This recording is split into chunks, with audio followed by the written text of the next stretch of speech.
अस्सलाम वालेकुम मोहतरम व्यूअर्स, हमारे चैनल पर आपको तहे दिल से खुश आमदीद। आज का हमारा टॉपिक DX3 इंजेक्शन है। इस वीडियो में हम DX3 इंजेक्शन या विटामिन डी के फवाइद और साइड इफेक्ट के बारे में जानेंगे। आइए वीडियो शुरू करते हैं। DX3 की कंपोजिशन में शामिल कोलिकैल्सिफेरॉल 5 mg पर ml शामिल है। कोलिकैल्सिफेरॉल को विटामिन डी भी कहा जाता है। ये जिस्म में कैल्शियम और फास्फोरस को जज़ब करने में मदद फराहम करती है। इससे हड्डियों की ग्रोथ होती है और हड्डियों में मजबूती पैदा होती है। विटामिन डी से मेमोरी पावर तेज होती है, देखने की सलाहियत यानी विजन बेहतर होती है। विटामिन D3 से सोचने की सलाहियत बढ़ती है और जहानत को विटामिन D3 बूस्ट करती है, डिप्रेशन से बचाती है और हार्ट फंक्शन को बराबर रखने में ये मदद फराहम करती है। इंसानी जिल्द के लिए विटामिन डी बहुत ही जरूरी है और इससे इम्यूनिटी सिस्टम स्ट्रॉन्ग होता है, गुर्दों का फंक्शन इससे बेहतर होता है और इससे वोकल कॉर्ड्स बेहतर होते हैं और उनको ये ताकत फराहम करती है। विटामिन D3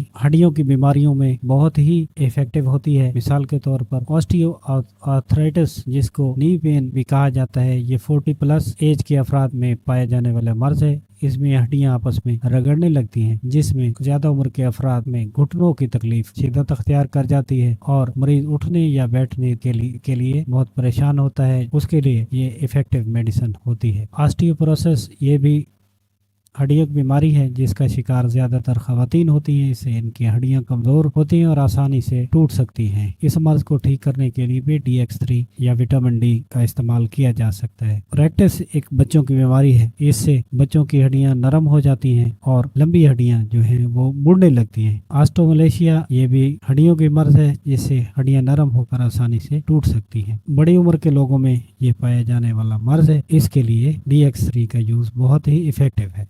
इसके थोड़े बहुत साइड इफेक्ट भी होते हैं जो मेडिसिन के ओवरडोज होने से जाहिर होते हैं। इससे ज्यादा या बार बार पेशाब आ सकता है, सीने में दर्द हो सकता है, मिजाज तब्दील हो सकता है, जैसे गुस्सा यानी आ सकता है। और इसका इस्तेमाल का तरीकाकार 4 हफ्ते इसका यूज यानी 1 माह तक किया जा सकता है। एक इंजेक्शन दूध में मिलाकर इसको पी जाएं। ये इंजेक्शन लगाने के लिए नहीं होता, ये पीने के लिए ज्यादा फायदेमंद साबित होता है। आज की वीडियो इतनी। नेक्स्ट वीडियो में नए मौजू के साथ हाजिर होंगे। तब तक अल्लाह हाफिज।